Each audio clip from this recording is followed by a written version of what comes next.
8 number प्रश्न पर ध्यान दीजिए। 8 नंबर में कहता है ए और बी एक फर्म में साझेदार हैं, 3:2 अनुपात में लाभ विभाजन करते हैं। फर्म का विघटन करने का निर्णय लिया है।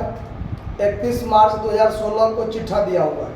लायबिलिटी साइड में देखिए, ए बी का पूंजी के साथ क्रेडिटर बिल्स पेबल है।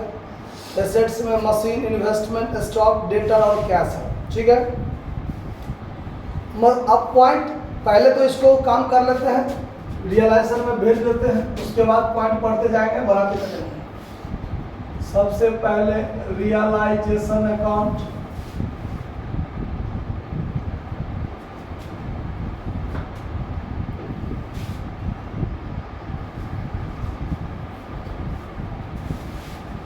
Debit credit to sundry assets. देखिए सन्ड्री एसेट्स में क्या सब है, मशीन है 70,000, मशीन 70,000, उसके बाद है इन्वेस्टमेंट 50,000, इन्वेस्टमेंट 50,000, उसके बाद स्टॉक 22,000,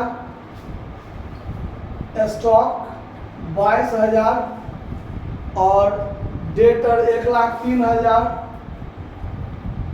डेटर्स 1,03,000 और फिर है आपको हो गया। इतना ही चीज है। इस टोटल को जोड़ दीजिए तो 1,45,000 नहीं, 2,45,000, क्योंकि बैलेंस शीट का टोटल जोड़ 2,50,000 है और कैश 5,000 मात्र नहीं लिखाया है, बाकी तो सब कुछ लिखाया है, तो 2,45,000। ठीक है, अब बाय सन्ड्री लायबिलिटीज में चलिए। बाय सन्ड्री लायबिलिटीज, इसमें आपको क्रेडिटर दिया हुआ है और बिल्स पेबल दिया हुआ है।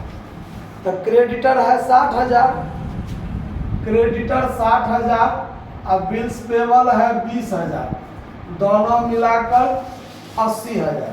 ठीक है, अब चलिए पॉइंट नंबर 1 पर। मशीनरी को लेनदारों के खाते के पूर्ण भुगतान में दिया गया और स्टॉक को बिल्स पेबल के पूर्ण भुगतान में दिया गया। मतलब हमारा जो मशीन था संपत्ति था और क्रेडिटर था क्या, कर्जा। संपत्ति मशीन को बेचते, रुपया लेते और वो रुपया हम क्रेडिटर को देते तो भुगतान हो जाता। ठीक है, लेकिन बात क्या कहता है कि हमारा जो क्रेडिटर था वो हमारा मशीन लेकर के बात मान गया, तो ना तो हमको संपत्ति को बेचने की जरूरत पड़ी और ना ही हमको लायबिलिटीज को पेमेंट करने की जरूरत पड़ी। तो ये संपत्ति इधर है, मशीन क्रेडिटर इधर है, मशीन इधर, क्रेडिटर इधर, इसका वसूली इधर करते, कर्जा का भुगतान इधर करते। कितना में लिया, कितना भुगतान हुआ, कोई बात नहीं, सब बात क्या हो गया, हिसाब बराबर। मतलब संपत्ति से वसूली भी नहीं करना है और क्रेडिटर को भुगतान भी नहीं करना है। हमारा बात राफ साफ हो गया, बात समझ में आया। मतलब हमको ना तो मशीन को बेचने की जरूरत है, ना ही क्रेडिटर को पेमेंट करने की जरूरत है। तो ये हमारा लेनदार हमारा संपत्ति लेके मान गया, तो ये इंटरनल समाप्त हो गया। हमको इस दोनों में से किसी काम को करने की जरूरत नहीं है। ठीक है, मतलब हमारा ये क्रेडिटर का पेमेंट भी हो गया और हमारा मशीन का वसूली भी हो गया। समझ में आया बात कि कोई दिक्कत? चलिए, उसके बाद आगे कहता है स्टॉक को देय बिल के पूर्ण भुगतान के लिए दिया गया।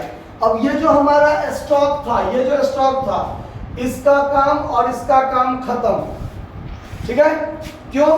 तो हमारा जो बिल्स पेबल वाला लायबिलिटी था वो हमारा स्टॉक को लेके क्या कर लिया, समाप्त हो गया, बात मान लिया, बात खत्म, कोई इसका चर्चा नहीं किया जाएगा। तब पहला पॉइंट का चर्चा करना ही नहीं है। ठीक है, आगे बढ़िए दूसरा पॉइंट में। विनियोग को बी ने पुस्तकीय मूल्य पर ले लिया, बी ने विनियोग को ले लिया, मतलब बी लिया। तो पहले बाय बीज कैपिटल अकाउंट लिख लीजिए, बाय बीज कैपिटल अकाउंट। ये जो हमारा इन्वेस्टमेंट था, इन्वेस्टमेंट टेकन, इसमें हमारा इन्वेस्टमेंट ले लिया कितना में, तो जो पुस्तकीय मूल्य था उसी में ले लिया। तो अब हमारा इसका भी काम क्या हो गया, खत्म। आया बात समझ में? मतलब ये तीनों संपत्ति भी खत्म और दोनों लायबिलिटीज भी खत्म, बात खत्म हो गया। आगे पॉइंट आता है कि विविध देनदारों को ए ने पुस्तकीय मूल्य 50,000 से 10% कम कर लिया और शेष देनदार से 51,000 वसूल हुआ। मतलब अब यहाँ समझिए हमारा देनदार कितना था, 1,03,000, उसको दो पार्ट में बांट दिया, एक पार्ट 50,000 का और एक पार्ट 53,000 का, दोनों मिला के 1,03,000 हो गया ना। एक पार्ट को ए ने ले लिया 10% कम पर, लेस करके 10%, तो 50,000 का 10% 5,000 घटा दिया, कितना में लिया, 45,000।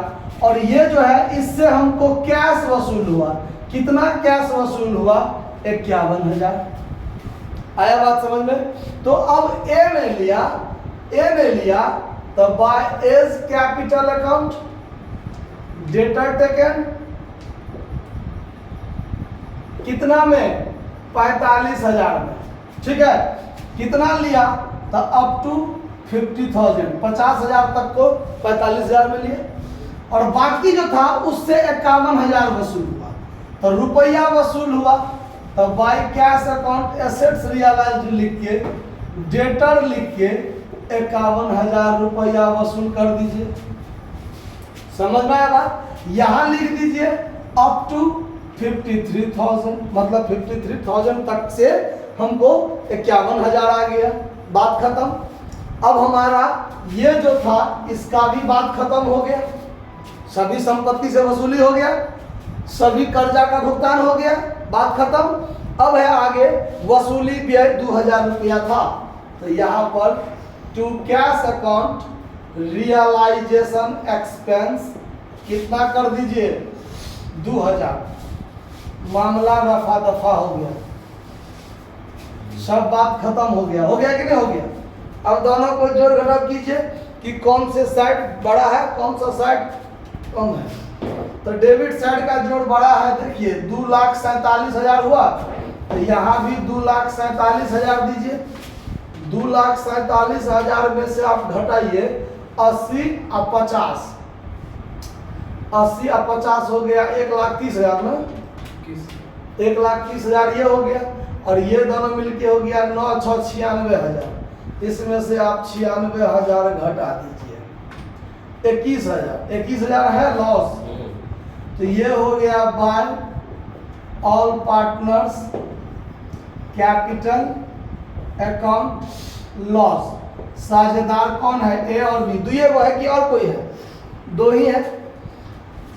अंक किस अनुपात में बांटना है, 3:2, तो 3:2 से भाग दीजिए, इसमें कितना हो जाएगा, तो 5, 4200, तो 42 दिया हो गया 12,600 और दूनी हो गया 8400।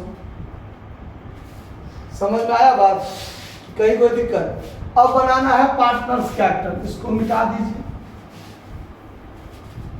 Partners capital account, partners capital account, दूगो साझेदार है,